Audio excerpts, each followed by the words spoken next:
There are places on Earth so small that, from space, they are almost impossible to see. A narrow ribbon of water, a gap between two distant shores, a passage so ordinary that most travelers would sail through it without ever imagining that history itself has passed the same way. Yet for thousands of years, the destiny of civilizations has often depended, not upon vast oceans, but upon these quiet gateways between them. Empires have risen because they controlled them. Kingdoms have prospered because they welcomed them. Wars have been fought because others tried to claim them. And every day, without realizing it, billions of people continue to depend upon them. The fuel that powers distant cities, the food stacked neatly inside supermarket shelves, the medicines crossing continents, the electronics resting quietly in our homes. Their journeys often begin in places that most of the world will never visit, places where geography quietly became destiny. It is tempting to believe these passages were created for humanity, that nature somehow anticipated the arrival of ships, merchants, explorers, and nations. But the truth is infinitely more remarkable. These waterways existed long before the first human footprint touched the shoreline, long before civilization, long before language, long before our own species even existed. Their story begins, not with people, but with a restless planet. For hundreds of millions of years, the Earth has never truly stood still. Continents have wandered across its surface like enormous ships drifting upon an ocean of molten rock. Ancient seas have appeared, only to disappear again. Mountains have risen where oceans once existed. Deserts have replaced forests, and rivers have carved valleys that would eventually surrender to the sea. Every movement, every collision, every fracture beneath the Earth's crust quietly prepared the stage upon which human history would later unfold. Nature wrote the first chapter. Humanity simply inherited it. Among all these remarkable gateways, none carries greater symbolic weight than the first destination on our journey, a narrow passage separating Iran from Oman, a place where rugged mountains meet brilliant blue water, where ancient fishermen still launch wooden boats before sunrise, while some of the largest ships ever built glide silently toward the open ocean. The Strait of Hormuz. At dawn, the sea appears almost peaceful. The rising sun paints the cliffs in shades of gold and amber. Seabirds circle above the waves. Fishing nets disappear beneath calm waters that have sustained coastal communities for countless generations. Nothing in those quiet moments suggests that this narrow corridor influences economies thousands of kilometers away. Yet before the morning has fully unfolded, the silence begins to change. On the horizon, steel giants emerge, towering tankers, immense container ships, vessels carrying enough energy to power entire nations. They move slowly, almost effortlessly, each following the same narrow route carved by geology millions of years ago. It is one of the great paradoxes of our world. One of its busiest places often appears among its calmest. But the Strait of Hormuz did not become important because of oil, nor because of modern shipping. Its significance began long before either existed. To understand why, we must travel back to a time when the Earth itself looked unfamiliar. More than 20 million years ago, the Arabian Plate continued its relentless journey northward, only a few centimeters each year, far too slowly for any living creature to notice. Yet over millions of years, that almost invisible movement became unstoppable. Eventually, Arabia collided with Eurasia. The impact did not happen in a single violent moment. It unfolded across immense stretches of geological time. The Earth's crust folded. Ancient seabeds rose toward the sky.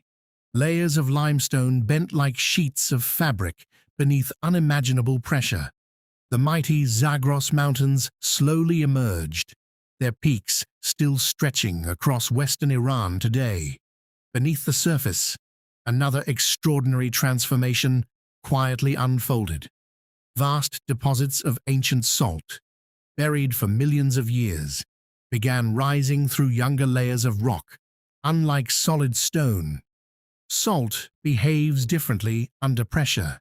It flows, patiently, almost like frozen honey. Over countless ages, these underground rivers of salt pushed upward, creating remarkable domes beneath the landscape. Some eventually reached the surface. Others lifted entire islands from the sea.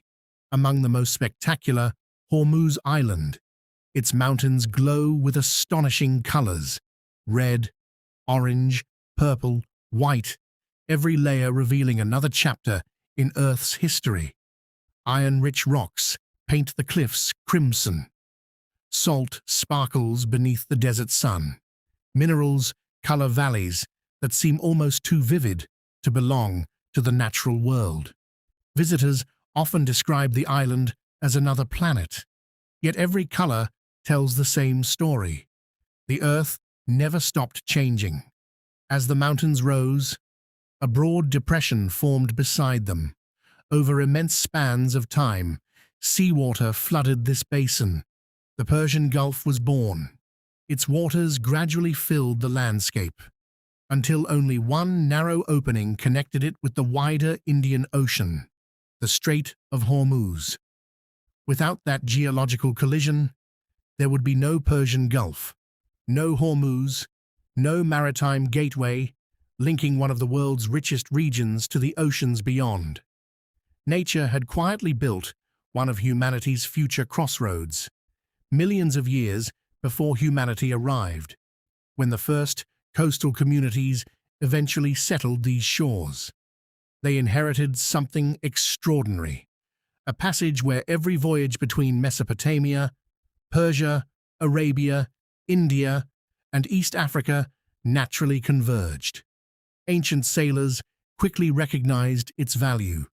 Their vessels were modest, wooden hulls, cloth sails, navigation guided by stars, winds, and experience passed from one generation to the next. Yet their ambitions reached far beyond the horizon. Copper traveled from Oman, pearls from Gulf waters, fine textiles from Persia, spices from India. Ideas, beliefs, languages, and stories crossed these same waters alongside every cargo. The Strait of Hormuz became far more than a shipping route. It became a meeting place between civilizations. Here, the sea carried more than commerce, it carried culture. Every arriving ship changed the shoreline. Every departing vessel carried something new into the world beyond. And perhaps that has always been the greatest power of narrow waterways. They do not simply connect oceans. They connect people who might otherwise never have met. Yet as extraordinary as Hormuz became, it was never the only gateway shaping civilization. Far to the east, beyond the Arabian Sea, beyond the Bay of Bengal, the ocean enters a labyrinth of tropical islands. There, another narrow passage quietly awaited its own destiny, one shaped not by deserts, but by rainforests, not by salt mountains, but by volcanoes, a place where seasonal winds transformed the sea into one of history's greatest trading highways. For hundreds of thousands of years, the Strait of Hormuz belonged only to nature. The tides rose and fell without witness. Dolphins hunted in its sheltered bays. Sea turtles returned to its beaches. The winds swept across barren mountains exactly as they do today. Then, humanity arrived. No one knows the name of the first person to stand upon these shores. No record tells us what they saw.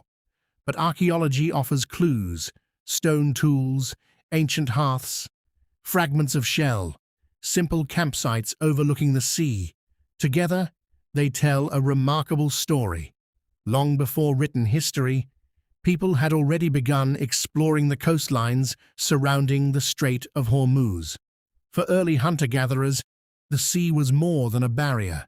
It was a source of life. Fish filled the shallow waters. Shellfish clung to rocky shores. Migrating birds arrived with the changing seasons. Freshwater springs, though scarce, supported small communities where survival was possible.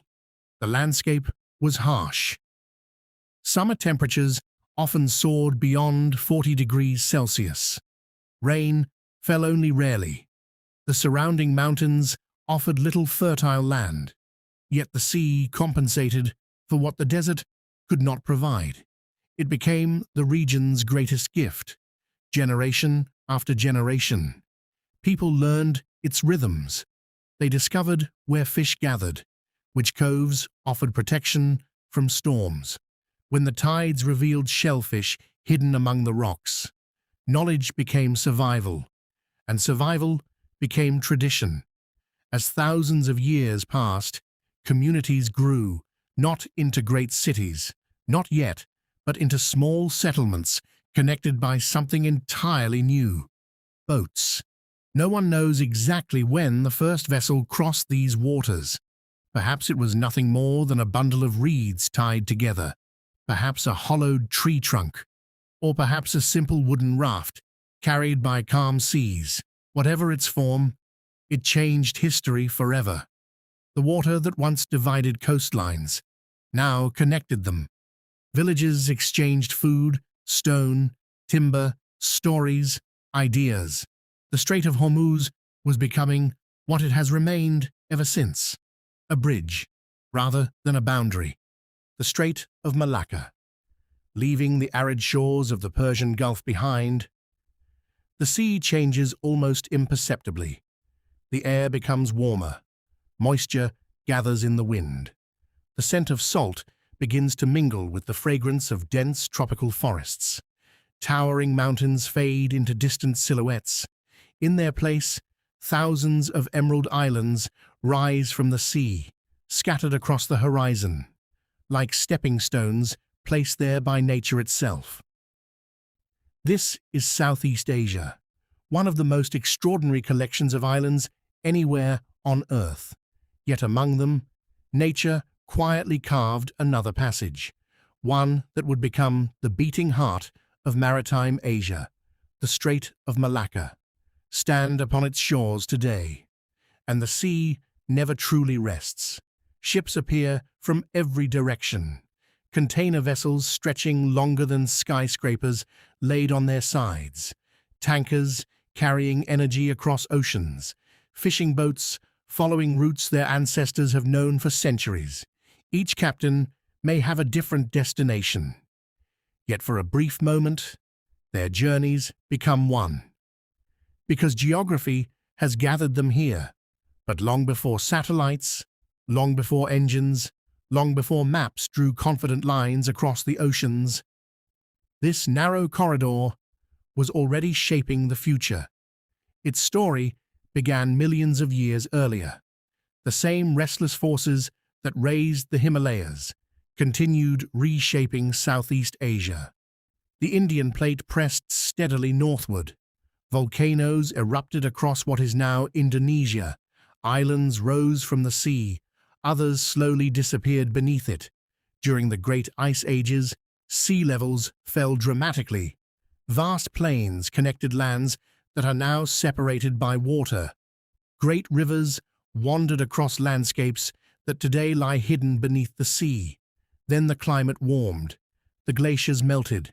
The oceans rose. Those ancient valleys slowly filled with seawater, one by one.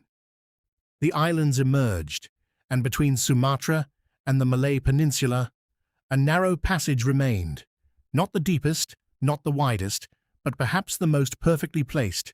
To the west, the Indian Ocean; to the east, the South China Sea. Nature had quietly built the shortest bridge between two great worlds. Every sailor searching for the fastest route eventually discovered the same answer: the Strait of Malacca. Yet another force soon transformed this waterway into something even more remarkable: the wind.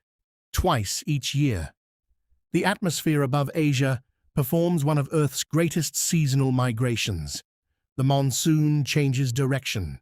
For months, its steady winds carried ships eastward. Months later, they reversed, bringing merchants home again. Ancient navigators learned to trust this invisible rhythm. The sea itself became a calendar. Departure was no longer determined by kings or ambition. It was determined by the sky. Civilizations adapted, ports flourished, trade expanded, and a narrow channel between two coastlines quietly became one of the busiest maritime corridors in human history. Centuries before Europe entered the age of exploration, the Strait of Malacca was already alive with movement. Arab sailors arrived carrying incense and fine textiles. Indian merchants brought cotton, jewelry, and knowledge that had crossed generations. Chinese fleets transported silk, porcelain, and delicate works of craftsmanship admired across the world. The ships looked different. The languages sounded different. The religions varied. Yet every voyage shared one purpose: connection. Few places on Earth have welcomed so many civilizations, without belonging entirely to any one of them. Among those who best understood its importance was the maritime empire of Srivijaya. Rather than conquering vast territories inland, its rulers focused upon the sea. They protected trade, maintained safe harbors, encouraged merchants from distant lands to return again and again. Their prosperity did not come from gold hidden beneath mountains. It came from opportunity carried by the tide. Generations later, another city inherited that legacy: Malacca. What began as a modest fishing settlement slowly transformed into one of the world's greatest trading ports. Walk its streets centuries ago, and you could hear dozens of languages before sunset: Persian, Arabic, Tamil, Malay, Chinese. Every conversation carried echoes of another coastline. Its markets overflowed with spices that would change European history: nutmeg, cloves, pepper, cinnamon, products so valuable they inspired dangerous voyages across unknown oceans. In many ways, the age of exploration began here, not because Europeans discovered the strait, but because they desperately wanted to reach it.